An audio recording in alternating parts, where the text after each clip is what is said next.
ఉన్న బంగారాన్ని విడిపించి ఆ రోజు ఆన్లైన్ రేటుకే మేము కొంటాం. Sharma gold company. హలో అండి, నమస్తే. Welcome to Suman TV. నేను గీతాంజలి. ప్రస్తుతం మనతో పాటు కన్సల్టెంట్ ఫ్యామిలీ ఫిజిషియన్ అండ్ ప్రముఖ డయాబెటాలజిస్ట్ డాక్టర్ ఆనంద సాగరే ఉన్నారు.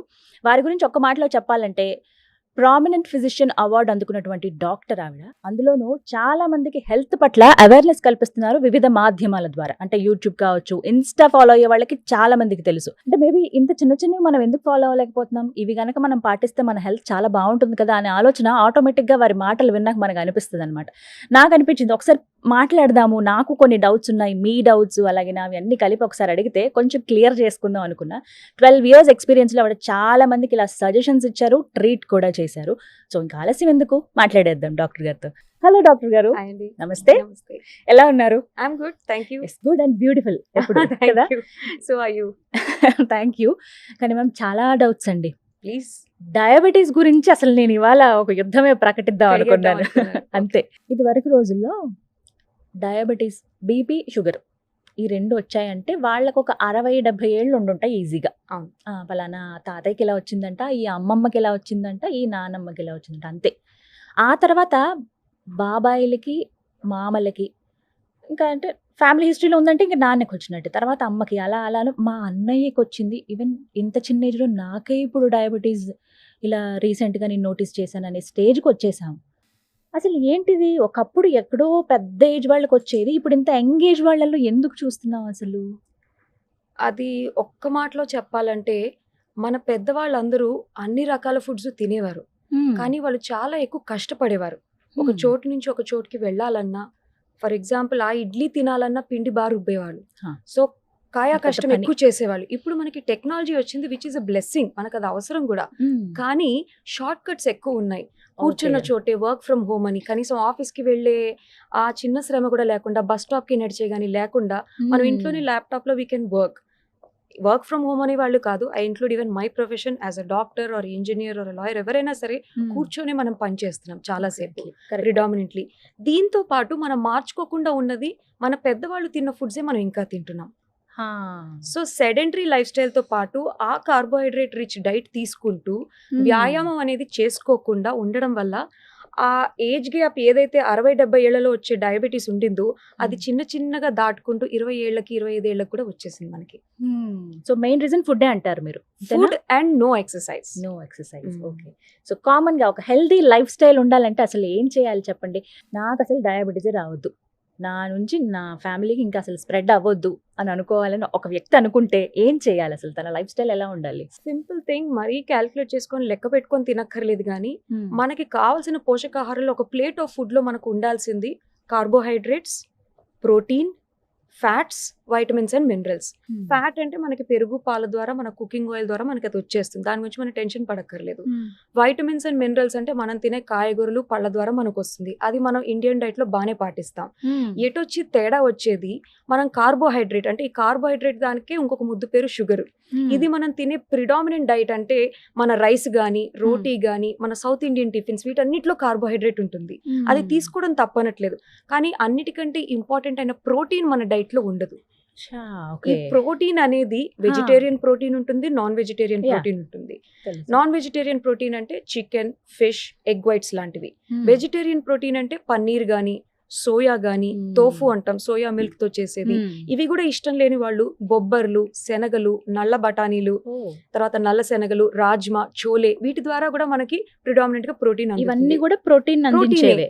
కానీ ఇవన్నీ మనం తింటాం, ఇది ఎవరికైనా చెప్పినా సరే మేము తింటాం ఆల్రెడీ అంటారు. బట్ గమనించాల్సింది ఏంటంటే ఈ ప్రోటీన్ మనము సండే చికెన్ గానో, ఎప్పుడైనా ఒకసారి చోలే గానో, టిఫిన్స్ లో గానీ తింటాం తప్పితే ఎవ్రీ డే ఎవ్రీ మీల్ లో మన ప్రోటీన్ ఉండాలి. అది మనం ఎవరైనా తినట్లేదు.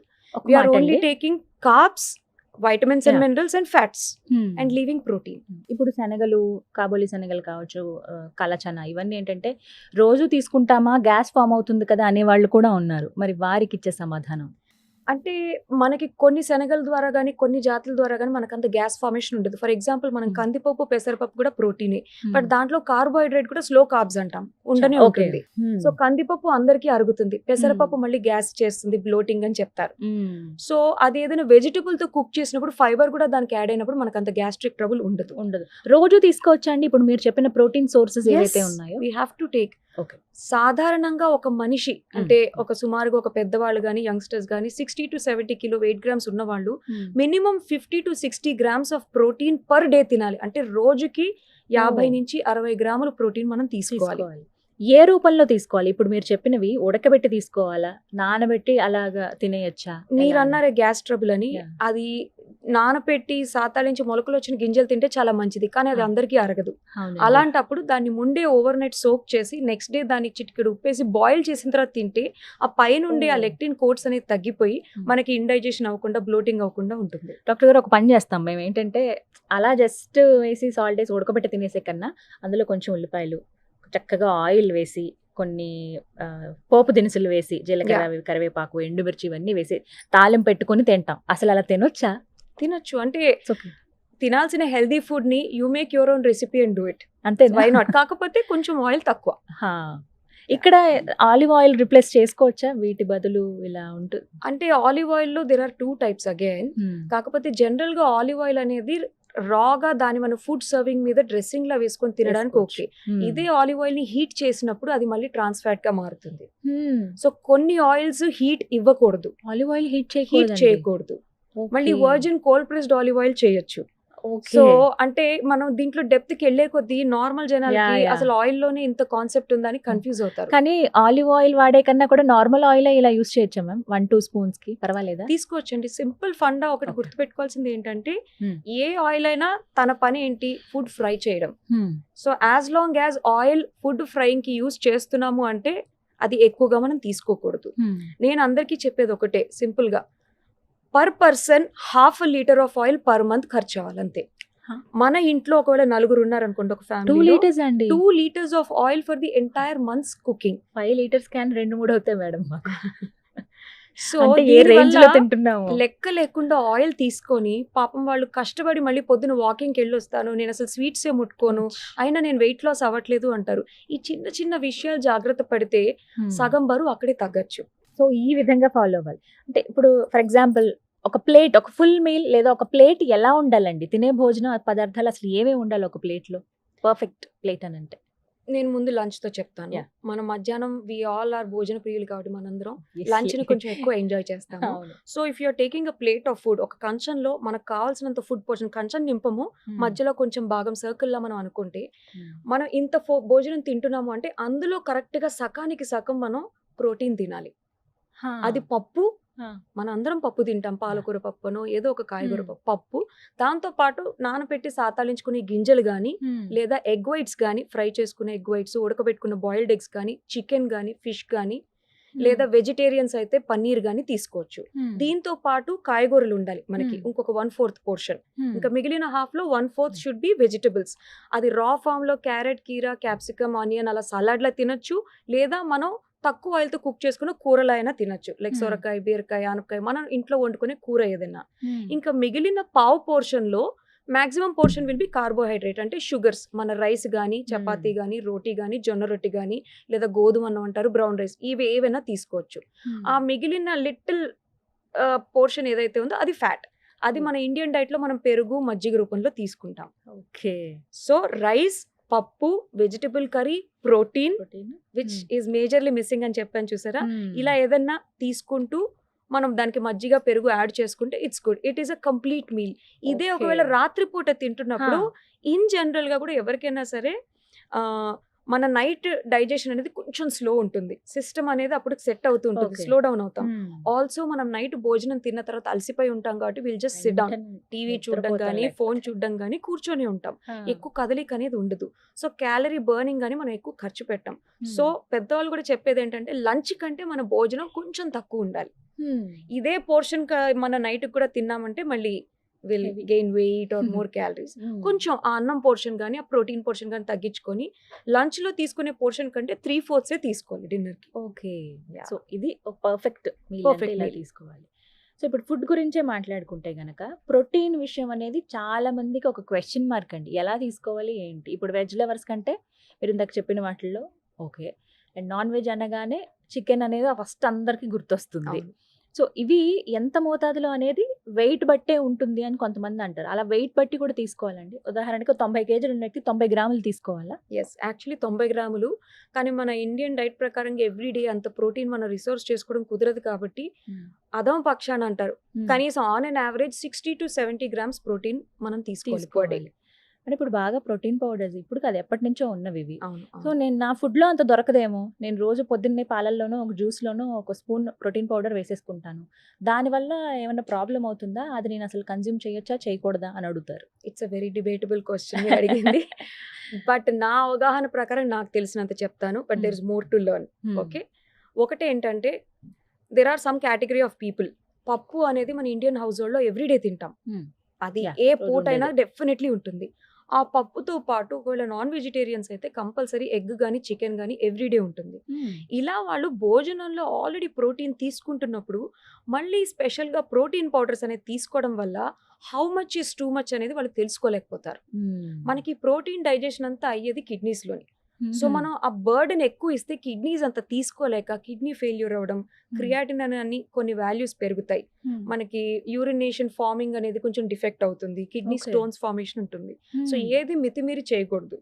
So the best thing is ఈ ప్రోటీన్ పౌడర్ తీసుకుంటే బెనిఫిటా కాదా అన్నది పక్కన పెడితే మనకి ప్లేట్లో న్యాచురల్గా దొరుకుతున్న ప్రోటీన్ మనకి ఏమేమి తీసుకోవాలో అవగాహన ఉన్నప్పుడు బయటకు మనం తీసుకోక్కర్లేదు. ఓకే. సో బ్రేక్ఫాస్ట్ గురించి మాట్లాడదాం ఒకసారి. చాలా మందికి ఏంటంటే బ్రేక్ఫాస్ట్ అనగానే ఫస్ట్ ఒక టీ లేదా ఒక కాఫీ ఒక పెద్ద గ్లాస్ తాగేస్తాము. తర్వాత చక్కగా ఇడ్లీలు దోశలు. ఇప్పుడు కొంచెం అవగాహన పెరిగిందండి. ఓట్స్ ఇలాంటివి తీసుకున్నారు, లేకపోతే మిల్లెట్స్ లాంటివి, ఈ ఉప్మా ఇలాంటివి ట్రై చేస్తున్నారు. ఓట్స్ ఉప్మా లేకపోతే అందులో కూడా మిల్లెట్స్ దోశలు కానీ ఇవి చేస్తున్నారు. పర్ఫెక్ట్ బ్రేక్ఫాస్ట్ అంటే ఏంటి అసలు? ఏవి తీసుకోవాలి? Very frank there is no perfect breakfast. ఎందుకంటే వీఆర్ స్టార్టింగ్ అవర్ డే కాబట్టి మనకి ఇష్టమైన ఫుడ్తో స్టార్ట్ చేయాలనేది నేను ఒకటి నమ్ముతాను బాగా. Just because something is healthy మనకి ఇష్టం లేని ఫుడ్తో స్టార్ట్ చేయలేం. కానీ హ్యావింగ్ సెడ్ దట్ మన ప్రిడామినెంట్ బ్రేక్ఫాస్ట్ అన్ని కార్బోహైడ్రేట్ రిచ్. తప్పు కాదు, కార్బోహైడ్రేట్ మంచిదే. కానీ కార్బోహైడ్రేట్లో మెయిన్ జరిగేది ఏంటంటే ఎంత తెల్లగా మన ఫుడ్ ఐటమ్ ఉంటే, ఎంత బాగా అది పిండి పట్టి సన్న పౌడర్తో చేసింది అయితే, లైక్ రైస్ పౌడర్తో చేసిన మన దోశలు కానీ ఇడ్లీలు కానీ ఉప్మా కానీ మీరు వినే ఉంటారు, ఇడ్లీ తింటే నాకు బాగా అరిగిపోతుంది అంటారు. మళ్ళీ తొందరగా ఆకలేస్తుంది. Yes exactly. అంటే మన గ్లైసిమిక్ ఇండెక్స్ ఒక్కసారిగా పైకి పెరిగి టప్పుని పడిపోతుంది. Then you are hungry again. So తెలిసి తెలియకుండా మళ్ళీ ఆ హంగర్ ని కంటైన్ చేసుకోవడం, ఒక షుగర్ తో 2 బిస్కెట్లు టీ తీసుకోవాలనిపిస్తుంది, లేకపోతే ఏదైనా ఒక స్వీట్ ఉన్న ఒక చాక్లెట్ తినాలనిపిస్తుంది, లేదా కొంచెం షుగర్ ఎక్కువ వేసుకొని ఒక చిక్కటి కాఫీ తాగాలనిపిస్తుంది. అలా కాకుండా మనం ప్రోటీన్ యాడ్ చేస్తే కనుక మన బ్రేక్ఫాస్ట్ లో, I always tell, Indian diet తీసుకుంటున్నా సపోజ్ 4 ఇడ్లీ తినే అలవాటు ఉన్న వాళ్ళు 2 ఇడ్లీ తీస్తూ ఒక 2 ఎగ్ వైట్స్ కూడా యాడ్ చేసుకుంటే it is a combination is good. మీకు నచ్చిన ఇడ్లీ తింటున్నారు, ప్రోటీన్ కూడా ఇస్తున్నారు. ప్రోటీన్ వల్ల ఉపయోగం ఏంటంటే త్వరగా కడుపు నిండిపోతుంది, you feel full for longer time. And protein అనేది మన దినచర్య కూడా చాలా important. So you are giving energy with carbs and also you are giving protein with stamina. So అది ఇట్స్ అ గుడ్ కాంబినేషన్. ఇంకా ఇందులో ఇంకొంచెం హెల్దియర్ వర్జన్కి వెళ్ళాలంటే పెసలు అనేది చాలా మంచిది మన ఒంటికి. మీరు ఇందాక అడిగినట్టు పెసలు డైరెక్ట్ గా తింటే బ్లోటింగ్ గ్యాస్ ఉంటుందని అన్నారు. దాన్ని పెసరట్టు ఫామ్ లో తిన్నప్పుడు in fact you won't feel that. ఎందుకంటే అవి మనం రాత్రంతా నానపెట్టి పేస్ట్ గా చేసి మనం దోశగా వేసినప్పుడు ఆల్మోస్ట్ అది కుక్ అయిపోతుంది. That is a good power packed protein meal. మళ్ళీ మిక్స్డ్ గ్రెయిన్స్ అన్ని కూడా నానపెట్టి దోశలా తినచ్చు. అండ్ అంటే పొట్టు తీయని వాటితో మనం బ్రేక్ఫాస్ట్ చేస్తే అరగడానికి టైం పడుతుంది కాబట్టి త్వరగా షుగర్స్ రైజ్ అవ్వవు and it keeps you full for long. Okay, ఇది ఒక్క లాజిక్ అందరూ గుర్తుపెట్టుకోవాలన్నమాట. ఇలాంటివి బ్రేక్ఫాస్ట్ గా తీసుకుంటే మధ్యాహ్నం కూడా కొంచెం తక్కువ తింటాం. సింపుల్ థింగ్, వైట్ పౌడర్ తో చేసిన మన బ్రెడ్ అంటే మైదా అంటే గోధుమ పిండిని బాగా ఆడిచ్చిన పిండి మైదా. మనం బ్రెడ్ తీసుకున్నప్పుడు మనకి 1 hour లోనే మళ్ళీ ఆకలేస్తుంది. అంటే ఇఫ్ అ ఫుడ్ ఐటమ్ ఒక త్వరగా అరిగిపోతుంది అని అంటే అది మనకు సరిపోవట్లేదు. సో తెలిసి తెలియకుండా మనం ఇంకా ఎక్కువ తీసుకోవాల్సి వస్తుంది. అందుకే చూసారా బ్రెడ్ అండ్ ఆమ్లెట్ అని అంటారు. So you're giving protein mixing. But అందరూ ఎగ్స్ ఇష్టపడకపోవచ్చు. అలాంటి వాళ్ళు ఇలా శనగలతో నానబెట్టుకున్న దోశలు గానీ, కొంచెం పొట్టు తీయని బియ్యంతో కిచిడి అంటాం మనం ఇండియన్ బ్రేక్ఫాస్ట్ లో. Khichdi is a part and parcel. So brown rice తో khichdi. So you're adding protein, that is dal and brown rice. So carbs protein మిళితమైన ప్రపోర్షన్స్ లో పెట్టుకున్నప్పుడు ఇట్స్ అ గుడ్ బ్రేక్ఫాస్ట్. కొన్ని డౌట్స్ వ్యూవర్స్ కొన్ని కామెంట్స్ రూపంలో అడిగిన ఉన్నాయండి. అందులో టిప్స్ లాగా ఇప్పుడు మా అమ్మమ్మ వాళ్ళు చెప్పారనో, ఇంట్లో ఫాలో అవుతున్నారని ఇలా రకరకాల ఫాలో అవుతూ ఉంటారు. ఒకటి ఫస్ట్ వెయిట్ విషయంలో వేడి నీళ్ళు, ఒక చెక్క నిమ్మరసం, ఒక స్పూన్ తేనె వేసుకుని తాగితే జస్ట్ అది ఫాలో అవ్వు 1-2 నెలలు ఖచ్చితంగా సన్నగవుతావు అని చెప్తారు. అసలు ఇది ఎంతవరకు కరెక్ట్? అంటే ఆ నీళ్లు తాగడం వల్ల మీరేం వెయిట్ లాస్ అవ్వరు మామూలుగా చెప్పాలంటే. కాకపోతే అది మీరు మీ టీ, కాఫీ, షుగరు వాటితో తాగుతున్న దాన్ని రీప్లేస్ చేసుకుంటూ మీరు తేనె, నిమ్మకాయ నీళ్లు పొద్దున తాగడం అనేది స్టార్ట్ చేస్తే కొంతమందికి బవల్ మూమెంట్ బాగుంటుంది. అంటే ఇట్ రిలీవ్స్ కాన్స్టిపేషన్. సో తద్వారా యుల్ ఫీల్ లైటర్. అండ్ ఒక పంచదారతో తాగే కాఫీ టీని రీప్లేస్ చేసి తీసుకుంటున్నావు కాబట్టి కొంచెం చేంజ్ అనేది కనిపించచ్చేమో మీ బాడీ వెయిట్లో. వాటర్ లాస్, ఎందుకంటే డిటాక్స్ అయ్యారు, ఫ్లష్ అవుట్ చేశారు కాబట్టి కొంచెం బరువు తగ్గినట్టు అనిపిస్తారు. కానీ బట్ ఎక్స్క్లూజివ్గా నిమ్మకాయ తేనె నీళ్లు తాగుతూ ఇంకేమీ చేయకుండా బరువు తగ్గడం అనేది మాత్రం it's not at all correct. తో పాటుగా వేరే కూడా ఫాలో అవ్వాలి. ఇది చాలా ఇంపార్టెంట్. చాలా మంది ఇది ఒక్కటికి ఫాలో అయిపోతున్నారు. ఇంకొకటి కంపారిజన్స్ ఉంటాయండి. పలానా వ్యక్తి ఈ నిమ్మరసం తాగి టీ, కాఫీ అన్ని మానేశారు, అసలు చాలా బాగా వెయిట్ తగ్గిపోయారు, నేను కూడా టీ, కాఫీ ఒకటి మానేస్తాను కానీ నాకు వెయిట్ లాస్ అనేది అవ్వలేదు, ఎందుకు ఇలా ఉంటుంది అని అడుగుతారు. అంటే మనం ఏ 2 పర్సన్స్ని కంపేర్ చేయలేం. కొంతమందికి బాగా రెగ్యులర్గా మనం మాట్లాడుకున్నట్టు రైస్ కానీ ఇవన్నీ తినే అలవాటు ఉన్న వాళ్ళు ఒక్కసారిగా రైస్ని తగ్గిస్తే కూడా వాళ్ళలో చాలా మార్పు ఉంటుంది. I tell you simple example. Already sedentary life స్టైల్కి కూర్చొని పని చేసి అలవాటైన ఉన్న ఒక వ్యక్తికి జంక్ ఫుడ్ తింటూ షుగరో లేకపోతే కొలెస్ట్రాలో లేదా ఓవర్ వెయిట్ అయ్యి వచ్చినప్పుడు ఇవన్నీ మీరు మార్చుకోండి, కొంచెం రైస్ తగ్గించండి, లేకపోతే డైలీ ఒక హాఫ్ అన్ అవర్ వాకింగ్ చేయండి అని చిన్న సజెషన్స్ ఇచ్చినప్పుడు మార్పు ఎక్కువ కనిపిస్తుంది. 110 కిలోస్ ఉన్న వాళ్ళు సడన్గా 100 కిలోస్కో 80 కిలోస్కో రావడం అనేది మనం చూస్తాం. ఎందుకంటే that person never followed any good habits కాబట్టి. బట్ ఇదే ఒక person who's already maintaining certain healthy habits, నేను ఎవ్రీడే వాకింగ్కి వెళ్తాను, ఎప్పటి నుంచో వెళ్తున్నాను, యోగా కూడా చేస్తాను, దాని తర్వాత నాకు అన్నం తినే పెద్ద అలవాటు లేదు, బ్రౌన్ రైస్ కొంచెం తీసుకుంటాను, మా ఇంట్లో అసలు నాన్ వెజ్ అనేది ఉండదు, ఇలా ఆల్రెడీ సర్టెన్ హెల్దీ హ్యాబిట్స్ లో ఉన్న వాళ్ళకి ఉట్టి కాఫీ టీ అంటే already they are in a good healthy lifestyle ఉన్నారు. సో వాళ్ళు ఉట్టి కాఫీ టీ మానేసినప్పుడు వీళ్ళకి కనిపించినంత 10-20 కిలోస్ వెయిట్ లాస్ వాళ్ళకి కనిపించదు. So maybe that is their plateau phase అంటాం. అంటే బరువు తగ్గడంలో కూడా ఒక స్టేజ్కి వచ్చాక అది ఆగిపోతుంది. అంతకు మించి మనం ఏమైనా కష్టపడి ప్రయత్నం చేస్తే అందుకే మనకి కనిపిస్తుంది. అందుకే అంటారు you should shock your body అంటారు. అదే రకమైన వ్యాయామం కానీ అదే రకమైన డైట్ కానీ ఎప్పటి నుంచో ఫాలో అయితే బాడీ ఒక స్టేజ్కి వచ్చాక ఆగిపోతుంది, యాక్సెప్ట్ చేయదేమో, చేయరు. అందుకే కొంతమంది నేను ఇక్కడ రైస్ ముట్టుకోను అని అంటారు. అలా ఎప్పటికీ చేస్తూ ఉండకూడదు. ఈ వారం ఒకవేళ రైస్ ఆపి ఉట్టి గోధుమతో చేసిన గోధుమ రవ్వ కానీ గోధుమ జావ తీసుకుంటూ అలా ఉన్నా నెక్స్ట్ వీక్ మళ్ళీ రైస్ ఇంట్రడ్యూస్ చేసి వేరే ఐటమ్ని స్కిప్ చేయాలి. So you have to shock your body. మన డైజెస్టివ్ సిస్టమ్ని కానీ మన బాడీని కానీ షాక్ చేయాలి. వ్యాయామంలో కూడా అంతే. ఎప్పుడు వాకింగే చేస్తూ ఉండకుండా కొన్ని రోజులు సైక్లింగ్ చేసుకోవడం, కొన్ని రోజులు స్విమ్మింగ్ కానీ, కొన్ని రోజులు ఏదైనా షటిల్ బ్యాట్తో ఆడడం కానీ, టెన్నిస్ కానీ, different moments of sport activity, మళ్ళీ you can come back to your walking. So every 3 months you should change your diet and your form of activity, exercise. ఒకే దానిలో ఉండి స్తబ్దుపరిచేయకూడదు, బాడీని మారుస్తూ ఉండాలి మనంతట మనం. అలా ఏజ్ బట్టి కూడా ఇప్పుడు వెయిట్ గురించే మాట్లాడుకుంటేనండి, చాలా మంది మెయిన్ ప్రాబ్లం ఏంటంటే డైట్స్ బాగా ఫాలో అవుతారు, ఫాలో అయినంతసేపు బాగానే ఉంటుంది, ఆపిన తర్వాత మళ్ళీ రీగైన్ అవుతారు. ఎంతలా అంటే ముందున్న దానికన్నా డబల్ అవుతారు. అంటే రీజన్స్ ఏముంటాయి దీనికి? అంత తినలేదే అప్పుడు, అయినా కూడా ఎందుకు ఇంత వెయిట్ ఎక్కువ? సింపుల్ థింగ్ చెప్తానండి నేను. ఇప్పుడు మనకి కామన్ గా అందరూ యాక్సెప్ట్ చేసేది ఐరన్ తక్కువైంది అంటాం, హిమోగ్లోబిన్ తక్కువైంది, రక్తం పడిపోయింది అంటాం. అలా నోటీస్ చేయగానే ఏం చేస్తారు? ఇంట్లో ఇంటికి వెళ్ళగానే నెక్స్ట్ డే క్యారెట్లు, బీట్రూట్లు, పాలకూర, మెతికూర, గ్రీన్ లీఫీ వెజిటబుల్స్, ఇంకా పోమోగ్రానైట్ అని ఇవన్నీ స్టార్ట్ చేస్తారు. సో అవన్నీ చేసినందుకు గాను ఒక 2 నెలలకి రక్తం పెరుగుతుంది. పెరిగిందని చెప్పి ఆపేసాక రక్తం పడిపోదా? మళ్ళీ పడుతుంది కదా. అంటే నువ్వు ఏదైతే మంచి అలవాటుగా చేస్తున్నావో అది అసలు ఆపడం ఎందుకు? కంటిన్యూ చేయాలి కదా. Okay, if you are having a good food proportions తీసుకుంటున్నాం, నీకు కావాల్సిన వెయిట్ వచ్చాక అది ఆపేసి మళ్ళీ పాత ప్రపోర్షన్స్ కి వెళ్ళడం ఎందుకు, బ్యాడ్ హ్యాబిట్స్ కి? సో అది కంటిన్యూ చేయాలి. బట్ ఏమన్నా కొన్ని స్టాంచ్ గా మరీ నిష్టగా నేను అసలు ఈ 3 weeks అసలు స్వీట్స్ ఏ ముట్టుకోలేదు అన్నప్పుడు I tell my patients cheat meal పెట్టుకోండి, మరీ అసలు టచ్ చేయనని పెట్టుకోవద్దు. వారం అంతా మనం తీసుకోవాల్సిన హెల్దీ లైఫ్ స్టైల్ తీసుకుంటూ, like in terms of diet and exercise, Saturday Sunday కొంచెం ఆట వేడిపి ఇవ్వాలి. మళ్ళీ ఆ సాటర్డే సండే చేసే చీట్ మీల్స్ కి కానీ అబ్యూస్ కి కానీ ఈ వారం రోజులు చేసిన పని వేస్ట్ అవ్వకూడదు. సో కొంచెం మితంగా కొంచెం మితంగా you can just treat your self. That is ఏదో సెల్ఫ్ అప్రైజల్ అంటారు. ఇన్ని రోజులు నేను హెల్దీగా ఉన్నాను కాబట్టి I deserve to eat this treat. ఇన్ని రోజులు కష్టపడ్డాను కాబట్టి Saturday Sunday I'm just going to relax. అలాంటి రోజుల్లో యోగా చేస్తూ మెడిటేషన్ చేస్తూ బాడీని కామ్ డౌన్ చేయడం మంచిది. సొంత వైద్యం మా అందరికీ అలవాటే. కొంచెం జలుబు వచ్చింది తెలిసిందే కదా, మెడికల్ షాప్కి వెళ్ళి ఒక టాబ్లెట్ తెచ్చుకుంటాం. ఆ జలుబు నుంచి పెద్ద డిసీజ్ వరకు కూడా టాబ్లెట్ వేసుకుంటే నయమైపోతుందిలే, ఒకవేళ మితిమీరితే అప్పుడు డాక్టర్ దగ్గరికి వెళ్దాం అనే ఆలోచన చాలా మందికి ఉంటుంది. ఈ ఎంతవరకు కరెక్ట్ ఇలా ఈ సొంత వైద్యం అనేది మనం డిసైడ్ అయిపోయి లేకపోతే ఇప్పుడు కొంచెం ఇదిగా అంటే డాక్టర్ని ఎవరినో అడిగి తెచ్చుకుంటున్నారు, కానీ ఊర్లలో ఇలా ఉండదండి. వెళ్ళి మెడికల్ షాప్ అతన్ని అడుగుతారు, కడుపు నొప్పి వచ్చింది ఏదన్నా ఒక టాబ్లెట్ ఇవ్వరా అని, తలనొప్పికి ఏదన్నా ఒక టాబ్లెట్ ఇవ్వరా. ఇది బాగా అలవాటు మాకు. ఇవి ఎంతవరకు కరెక్ట్ అసలు? టు బి వెరీ ఫ్రాంక్ ఇది అసలు కరెక్ట్ కాదండి. ఎందుకంటే అన్ని ఇప్పుడు హెడేకే తీసుకుంటే అన్ని హెడేక్స్ ఒకలాంటి హెడేక్స్ కాదు. సో బేసిక్ రెమెడీ అంటే అప్పటికప్పుడు మన ప్రాణాలకి కొంచెం బెటర్ ఫీల్ అవ్వడానికి లేదా ప్రాణాపాయ స్థితిలో ఉన్నప్పుడు ఏదైనా చేసుకోవడానికి అయితే మెడికేషన్ తీసుకోవచ్చు. ఫర్ ఎగ్జాంపుల్ ఎలర్జీ, దద్దులు వచ్చేసే ఒళ్ళంతా, వెంటనే ఏళ్ళకి ఎలర్జీ టాబ్లెట్ వేసుకున్నా పర్వాలేదు. బాగా ఒళ్ళు కాలిపోతుంది, జ్వరం వచ్చింది, థర్మోమీటర్తో చూసుకుంటే రైజ్ అయింది టెంపరేచర్, వెళ్ళి ఒక పారాసెటమాల్ తెచ్చుకొని వేసుకోవచ్చు, నో ప్రాబ్లం.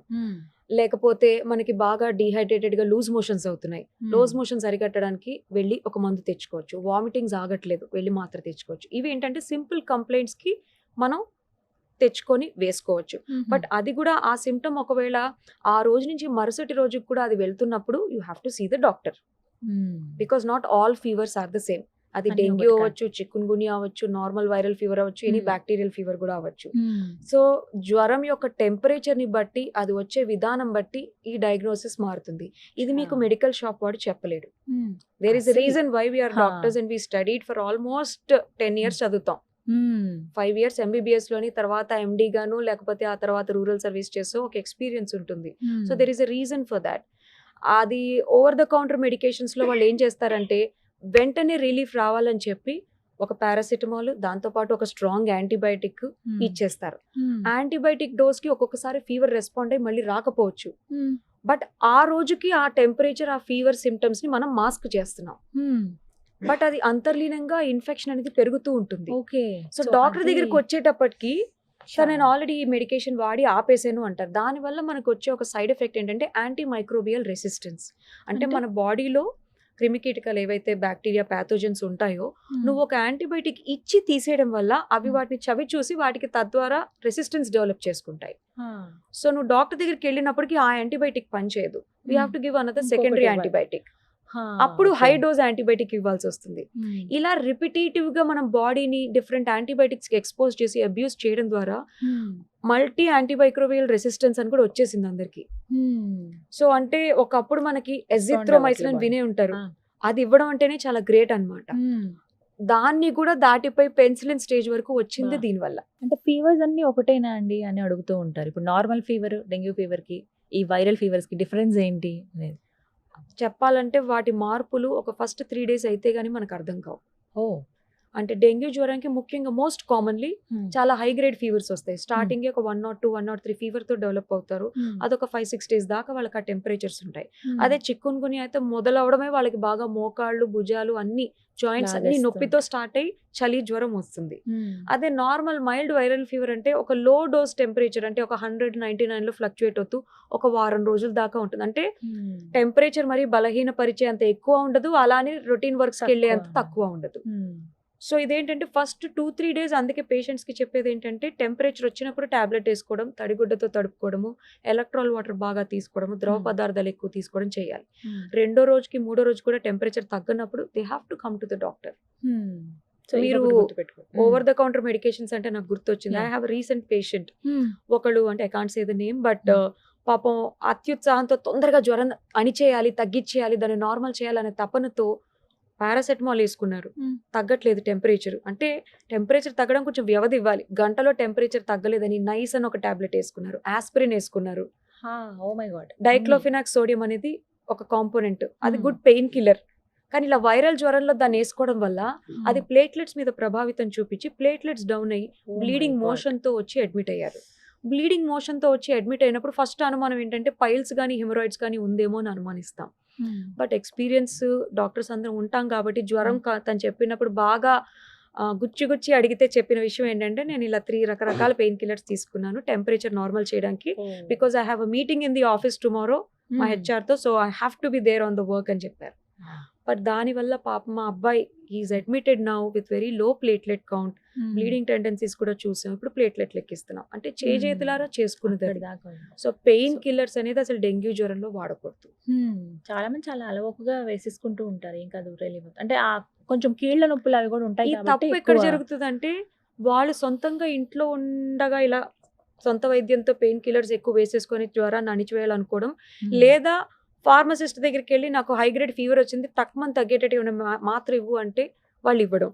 సో ఇచ్చేవాడు ఇవన్నీ క్వశ్చన్స్ అడగరు, అసలు అడగడం మన తప్పు. వాళ్ళు పెయిన్ కిల్లర్స్ ఇవ్వడం ద్వారా వేసుకోవడం ద్వారా ఈ బ్లీడింగ్ టెండెన్సీస్ చూస్తాం. అందుకని ఎప్పుడు over the counter medications beyond ఒక రీజనబుల్ డౌట్ ఉన్నప్పుడు తీసుకోకూడదు. ఆల్రెడీ డౌట్ తో ఉన్నప్పుడు తీసుకుంటే అది ఇంకా ఎక్కువ అవుతుంది తప్ప తగ్గే ఛాన్సెస్ అయితే ఉండవు. ఇవి చాలా మందికి తెలుసు కానీ అంటే ఆ టైం కి వేసేసుకుందాం రిలాక్స్ అవుతాం కదా అని ఆ మూమెంట్ కి దాన్ని సర్దుపరిచేయాలి కాబట్టి అదే డాక్టర్ దగ్గరికి వెళ్ళాలి అని అంటే ఏదో పెద్ద డిజీజ్ వస్తేనే కదా మనం వెళ్తాం, ఈ చిన్న చిన్న వాటికి కూడా వెళ్తామా అనే భావన చాలా మందిలో ఇప్పటికీ ఉండిపోయిందండి. మరి అది ఎలా చెప్పాలంటే ఒకప్పటికంటే ఇప్పుడు డాక్టర్స్ రీచబిలిటీ గానీ, అవైలబిలిటీ గానీ, ఆన్లైన్ కన్సల్టేషన్స్ అనే ఒక మాధ్యమం ద్వారా గానీ, వాట్సాప్స్ ద్వారా మీకు మీ డాక్టర్ తో పరిచయం ఉంటే వాట్సాప్ కూడా చేస్తారు, ఫోన్స్ చేస్తారు, మెసేజెస్ చేస్తారు, మెయిల్స్ పెడతారు. Like even if I travel I'm always available to my patients via mail. Signal ఉన్నా లేకపోయినా నా వల్ల చేతనైంది నేను రెస్పాండ్ ఇస్తాను, నా వల్ల చేత కాంది నేను క్లియర్ గా చెప్తాను, నేను ఇది ఇక్కడ నుంచి ట్రీట్ చేయలేకపోతున్నాను, వేరే డాక్టర్ ని కన్సల్ట్ అవ్వండి అని చెప్పి. సో అంత వాళ్ళకి అన్అవైలబుల్ గా డాక్టర్స్ అయితే లేరు. దానికోసమే కదా ఒక డాక్టర్ ఒక డ్యూటీ అయిపోయి వెళ్ళిపోయినా ఎమర్జెన్సీ యూనిట్స్ అనేది ప్రతి హాస్పిటల్ లో పెట్టేది అందుకు. 24/7 there is always a doctor to see you. Only thing మనం వెళ్ళి వాళ్ళని వినియోగించుకోవాలి అంతే. ఇప్పుడు మీరు అంటుంటే అనిపిస్తుంది, నార్మల్గా ఎప్పుడు చూస్తుంటాం కదండి డాక్టర్స్ని అందరినీ, అసలు వీళ్ళ లైఫ్ ఎలా ఉంటుంది, ఇంతే హడావిడా రోజు పేషెంట్లను చూస్తూ అసలు ఫ్యామిలీ టైం అంటూ ఉంటుందా, ఒక డాక్టర్ లైఫ్ ఎలా ఉంటుందని అడగాలనిపిస్తుంది. మీ లైఫ్ ఎలా ఉంటుంది అసలు? అంటే ఇప్పుడు నేను చెప్పిన ఈ మాధ్యమాల ద్వారా కాబట్టి పేషెంట్స్ వాళ్ళు మాకు డైరెక్ట్ గా కనిపించకపోయినా సైకలాజికల్ గా అయితే నా చుట్టూ ఎప్పుడు పేషెంట్స్ ఉన్నట్టే ఉంటుంది. ఎందుకంటే I'm always responding on phone, mails and morning అంతా పేషెంట్స్ చూస్తూ. ఒక typical doctors life I'm sure everybody is the same. చాలా ఎర్లీగా స్టార్ట్ అవుతుంది డాక్టర్స్ లైఫ్, చాలా ఎర్లీగా. అది పేషెంట్ ఫోన్స్ తో గానీ, పేషెంట్ షుగర్స్ ఇన్ఫార్మ్ చేయడానికి సిస్టర్ కాల్స్ తో గానీ it starts off. So you're already mind లో క్యాలిక్యులేట్ చేస్తే ట్రీట్మెంట్ అనేది మొదలైపోయింది. So once we spend time with our family or kids school and all that chores చేసుకున్నాక I think from 9:30 onwards our work starts off. 9:30 to 5:30 we are in the hospital taking care of patients, in patients admit అయిన వాళ్ళని కానీ ఓపీలో కానీ చూసుకుంటూ అన్ని. ఇంకా evening practice ఉన్న వాళ్ళకైతే ఐ థింక్ మళ్ళీ 6 to 9 they are with the patients again. ఈ మిగిలిన టైంలో they try to take care of the family. But correct time management చేసుకొని స్ట్రిక్ట్ గా సండే నో వర్కింగ్ అని పెట్టుకొని ఫ్యామిలీకి కూడా ప్రయారిటీ పెట్టుకుంటే I think you can balance చేయొచ్చు. ఎందుకంటే ఆ గ్యాప్ లేకపోతే we cannot give quality care on your Monday. Correct, అందరం మనుషులమే కదండి, లాస్ట్ ఖచ్చితంగా ఉండాలి. కానీ డాక్టర్లకి ప్రత్యేక స్థానం ఉంది, దైవంగా భావిస్తాం. దేవుడి తర్వాత ప్రాణం పోసేది ఆయనే అని ఫీల్ అవుతాం, ఆవిడే అన్నట్టుగా ఫీల్ అవుతాం ఎవరైనా. బట్ కొన్ని ఇష్యూస్ మామూలు మనుషులుగా మాకే చాలా బాధ అనిపిస్తాయి. ఒక డాక్టర్గా మీ రెస్పాన్స్ తెలుసుకోవాలనుకున్నాను. రీసెంట్గా జరిగిన ఇష్యూ కోల్కతా ఆర్జికర్ హాస్పిటల్, చాలా మనసుని కలిచివేసింది ఆ సంఘటన. కానీ అంటే డ్యూటీలో ఉన్న డాక్టర్ మీద ఇలా జరిగితే అసలు ఏంటి పరిస్థితి అనేది ఒక క్వశ్చన్ మార్క్ అలా ఉండిపోయింది. అది విన్నప్పుడు ఏమనిపించింది యాజ్ అ డాక్టర్గా? యాజ్ అ డాక్టర్ నా మైండ్లో స్ట్రైక్ అయిన క్వశ్చన్ ఏంటంటే, ఐ ఆల్వేస్ బీన్ టెలింగ్, ఒక డాక్టర్ కష్టపడి ఒక ర్యాంక్ సాధించి ఒక మెడికల్ కాలేజ్లో సీట్ పొందడానికే ఎంతో సాక్రిఫైస్ చేస్తాం. మంచి టీనేజ్లో అందరూ సినిమాలు చూస్తూ ఫ్రెండ్స్తో ఎంజాయ్ చేసే టైంలో మేము మాత్రం బుక్స్ వేసుకొని రాత్రింబగళ్ళు చదువుకుంటూ ఒక ర్యాంక్ సాధించి హమ్మయ్య కెరియర్ సెటిల్ అయింది అనుకోవడానికి లేదు. అది just it's an entry to a big lifelong study career. So EAMCET అని అప్పట్లో మా అప్పుడు ఉండేది. అందులో ర్యాంక్ వస్తే మెడికల్ కౌన్సిలింగ్ ద్వారా ఒక కాలేజ్లో చేరుతాం. నేను గాంధీ మెడికల్ కాలేజ్లో చదువుకున్నాను. 5 ఏళ్ల చదువు తర్వాత నెక్స్ట్ ఏం స్పెషాలిటీ చేయాలి, ఆ స్పెషాలిటీ ఎగ్జామ్ కంటే పీజీ ఎంట్రన్స్కి మళ్ళీ ఇంతే కష్టపడి చదవడం. మళ్ళీ అది 3 ఏళ్ళు చదివిన తర్వాత మా డిగ్రీ మాకు ఇవ్వలేదు. స్పెషల్ రూరల్ సర్వీస్ అని పెట్టి మళ్ళీ we had to work in the government hospital which was good experience కోసం. సో అంటే సుమారు ఒక 10 ఏళ్ళు మేము చదువుకుంటున్నాం, leaving family, our youth, any entertainment అన్ని సాక్రిఫైస్ చేసి రాత్రింబగలు నిద్ర కానీ ఆహారాలు కానీ వదిలేసుకొని జస్ట్ గోల్ ర్యాంక్ సాధించాలి, కాలేజ్లోకి వెళ్ళాలి, చదవాలి అనే గోల్తో ఉన్నాం. So already we have sacrificed enough. ఈ ఇన్సిడెంట్ విన్నాక అనిపించింది మానం కూడా సాక్రిఫైస్ చేయాలా, మానం మర్యాదలు కూడా కోల్పోయి మనం ఒక డాక్టర్ వృత్తిలోకి వెళ్ళాలా అనే క్వశ్చన్ వచ్చి this is definitely discouraging to the next generation. So అంటే ఇంత కష్టపడి చదువుకున్న తర్వాత దెబ్బలు తినడానికో మానం మర్యాద కోల్పోవడానికో అయితే ఇక్కడ వరకు రాలేదు. అది చాలా బాధ కలిగించింది. I was really upset for 2-3 days. Of course దానికి సపోర్టివ్గా Indian medical association taken a decision. We could not practice. చెప్పాలంటే మేము పేషెంట్స్ని చూడలేదు అనడం కంటే చూడలేకపోయాము అని చెప్తాను. సో కానీ బాధ అనిపించింది చాలా. అంటే మేమందరం ఫీల్ అవ్వడం వేరు, మీకు అనిపించేది కూడా వేరుగా ఉంటుంది. మేబీ ఇప్పుడు ఉండుంటే తను మేబీ నెక్స్ట్ తను మంచి పొజిషన్లో ఉండేదేమో. Definitely such a bright career. And parents కి కూడా ఎంతో కలత ఉంటుంది కదా వాళ్ళ కళ్ళ ముందు. I'm sure they did see all the struggles. మీరు ఈ 12 years లో ఏమైనా ప్రాబ్లం ఫేస్ చేశారండి? ఎందుకు నిజంగా అలా మీరు face చేయలేదండి. చదువుకునేటప్పుడు ఎస్, ఎందుకంటే నేను గాంధీ మెడికల్ కాలేజ్ లోని గాంధీ హాస్పిటల్ డ్యూటీస్ చేసేవాళ్ళము. ఎమర్జెన్సీ డ్యూటీ, క్యాజువాలిటీ డ్యూటీస్ అని ఉండేవి మాకు. క్యాజువాలిటీ డ్యూటీస్ నైట్ వచ్చాయి అంటే అది ప్రాణాంతకం. ఇంకా అది ఎవరు ఎస్కేప్ అవడానికి లేదు. కాకపోతే అప్పట్లో ఇంత సెక్షువల్ వైలెన్సెస్, క్రైమ్స్, పర్వర్షన్స్ లేవు కాబట్టి ఇలాంటి భయాలు లేవు వాస్తవానికి. మహా అంటే భయం ఉందంటే ఆ పేషెంట్ వచ్చి కొడతారేమో, యాక్సిడెంట్ అయిన పేషెంట్ రిలేటివ్స్ మాబ్ అటాక్ అంటాం, అలాంటివి జరుగుతాయేమో అని భయం ఉండేది. బట్ భయం ఉన్నా అలానే డ్యూటీలు చేసాము. ఒక మాట ఫ్రాంక్ గా చెప్తారా, వైద్యం బాగా ఖరీదైపోయింది అనేది? వైద్యం అంటే మీరు ఒకవేళ హాస్పిటల్స్ ద్వారా అంటే మనకి ఇన్సూరెన్సెస్ ద్వారా కానీ రకరకాల ఖర్చులన్నీ అయితే పెరిగిపోయాయండి డెఫినెట్లీ. బట్ ఒక సాధారణ మనిషి వచ్చి మనకి ఓపీలో కన్సల్టేషన్ తీసుకొని చాలా మటుకు జబ్బులు మనం అలానే నయం చేస్తాము. సో అలా అయితే అది ఏం ఖరీదు కాలేదు. ఎందుకంటే కోవిడ్ టైంలోని మాస్కులు కూడా ఎక్కువ డబుల్ ట్రిపుల్ రేట్స్కి అమ్మారు, శానిటైజర్స్ కూడా వేలల్లో అమ్మారు. మారనిది ఒక్క డాక్టర్ ఫీజు మాత్రమే మారలేదు. సో అక్కడే అర్థం చేసుకోవాలి, మేము ఖరీదు కాలేదు, సిచ్యువేషన్స్ ఖరీదు అయిపోయాయి. నేను విన్నది ఇది చాలా సార్లు డిస్కషన్ కూడా జరిగింది ఫ్రెండ్స్ మధ్యలో ఉన్నప్పుడు, ఇలా కాలేజెస్ గురించి వచ్చినప్పుడు. మెడికల్ కాలేజ్లో విపరీతమైన ర్యాగింగ్ ఉంటుంది, కొత్త వాళ్ళు వచ్చారంటే సీనియర్లు ఇంకా ఒక ఆట ఆడుకుంటారు వాళ్ళని అని అంటారు. నిజమా అండి? అంటే నా ఎక్స్పీరియన్స్ నుంచి చెప్తాను, నా ఎక్స్పీరియన్స్ని నేను నమ్ముతాను. నేను గాంధీ మెడికల్ కాలేజ్లో వెళ్ళినప్పుడు నా పర్సనల్ ఎక్స్పీరియన్స్ అయితే ర్యాగింగ్ అని నేను అనను కానీ ప్రతి సీనియర్తో ఇంటరాక్ట్ అయ్యాను. Yeah, we were all called and talked and పాటలు పాడమనేవాళ్ళు, జోక్స్ చెప్పమనేవాళ్ళు. ఓకే. సో ఇలా రకరకాలుగా జరిగేది. But it was all in a fun limit. నాకైతే ఇంతవరకు ఎలాంటి బ్యాడ్ ఎక్స్పీరియన్స్ ఫేస్ అవ్వలేదు. సో నా సీనియర్స్ నాకు అలానే పరిచయం అయ్యారు. And at the same times నాకు ర్యాగింగ్ అని నేను చెప్పను కానీ ఇంటరాక్షన్ జరిగిన తర్వాత నిజంగా ఎగ్జామ్స్ టైంలో ఎక్కువ హెల్ప్ చేసింది వాళ్ళే. ఈ బుక్స్ అయితే నీకు ఎక్కదు, నువ్వు ఈ బుక్ చదువుకుంటే నీకు ఈ పాయింట్స్ క్లియర్గా ఇదవుతాయి, నా నోట్స్ ఉంటుంది లాకర్లో, నువ్వు తీసుకో, నాకు ఇప్పుడు అక్కర్లేదు అనివన్నీ. సో మనకు అసలు వాళ్ళ ఇంటరాక్షనే లేకపోతే ఆ 2 అడుగులు ముందుకొచ్చి వాళ్ళు మనకు సాయం చేయాల్సిన అవసరం లేదు. సో నా పర్సనల్ ఎక్స్పీరియన్స్లోనైతే ర్యాగింగ్ ఈజ్ ఇంపార్టెంట్ అని నేను అనను, but interaction is important. Interaction కావాలి. కానీ ఏదైనా మితి మీరితే ఎవరినైనా బాధించేటట్టు ఉంటే అది చేయకూడదు. అంటే మీరు ఇప్పుడు ఒకళ్ళని పాట పాడమన్నారు, పాడే వాళ్ళని పాడిచ్చండి, వాళ్ళు పాడను అన్నప్పుడు ఫోర్స్ చేయకూడదు. కొంతమంది దానికి ఏడ్చి చెప్తారు, కొంతమంది కోపం వస్తుంది, కొంతమంది వాకౌట్ చేస్తారు.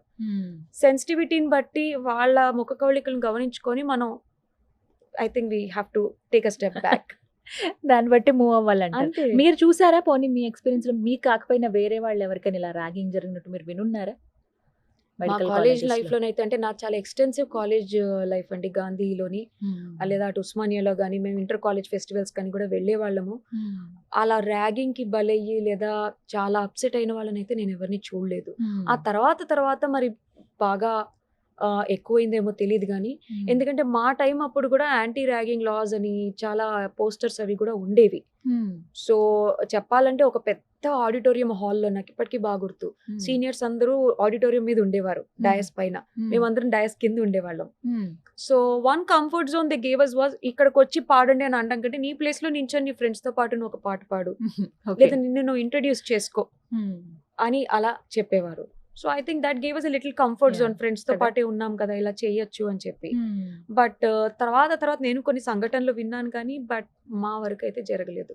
So your luck. I was blessed to be Yeah. In that college and to be with my lovely seniors. So only doctor life stories, doctor గురించి ఒక హీరోయిన్ డాక్టరో హీరో డాక్టరో ఇలా ఫలానా సినిమాలు వస్తూ ఉంటాయి కదండి, అవి చూసినప్పుడు ఏమనిపిస్తుంది?